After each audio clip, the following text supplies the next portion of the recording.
அவர் எப்படி அனுகிரகம் பண்றார், தன்னுடைய இரு மனைவிகளோடும் தன்னுடைய பந்து பித்ருகளோடும் தன்னுடைய துவார பாலகர் முதலான எல்லா விதமான யக்ஷ கிண்ணர ராட்சசர் கந்தவர்கள் இந்த கணங்கள் பூஜிக்கக்கூடிய ஸ்வரூபமாகவும் ஆதித்யன் விளங்குகிறார் என்ற தகவல்களை நாரதன் சாம்பவனுக்கு சொல்கிறார்.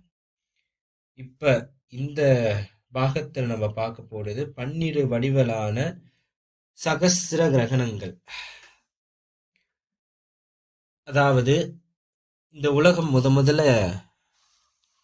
உருவாக சொல்ல ஒரு தீப்பிழம்பாதான் இருந்தது. அப்ப அந்த தீப்பிழம்பு ஃபுல்லா உலர்ந்து நீர் உருவானது. அப்ப ஜலத்துக்கு நரம் என்று பெயர் உண்டு. அந்த நரத்திலே வசிப்பதால் தான் நாராயணனுக்கு நாராயணன் என்ற பெயர் ஏற்பட்டது. அப்படி நாராயணனுடைய புல்குடியில இருந்து வந்தவர் தான் பிரம்மதேவர். அப்ப பிரம்மதேவர் இருட்டுல பலகாலம் இருந்ததால சூரிய பகவான் உருவாகிறார். அதாவது அவர் படைப்புக்கு அனுகிரகம் செய்வதற்காகவும் அவருக்கு படைப்பு தொழிலை செய்யறதுக்கான வெளிச்சமாகவும்.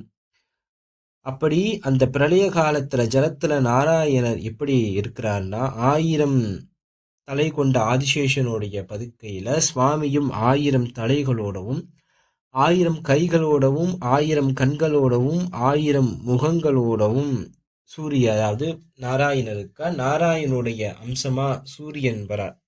அதனால்தான் சூரிய நாராயணன் அவருக்கு பெயர். அப்படி சூரியன், தேஜஸ், ரவி, ஆதித்யன், வருணன், புவனா, கோப்த்ரா, புராண புருஷன், ஹிரண்ய கற்பன் புருஷன், மகாத்மன் என்று பலவிதமாக அழைக்கக்கூடிய அந்த சூரிய பகவான் 14 மனுக்கள் உருவாகின்றன. அந்த 14 மனுக்கள்ல இருந்து பிரம்மாவுடைய புத்திரர்கள். அப்படி பிரம்மாவோட புத்திரராக இருக்கக்கூடிய பிருகு, அங்கீரசன், அந்திரி, புலஸ்திகர், புலகர், கிரணது, மரீச்சி, தருஷன், வசிஷ்டர் என்ற 9 முனிவர்கள் 9 பிரஜாபதிகளை நியமிக்கிறார்.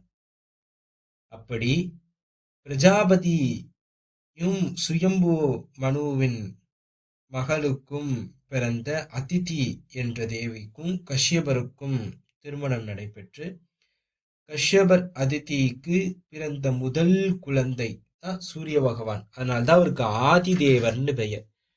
தேவர்கள்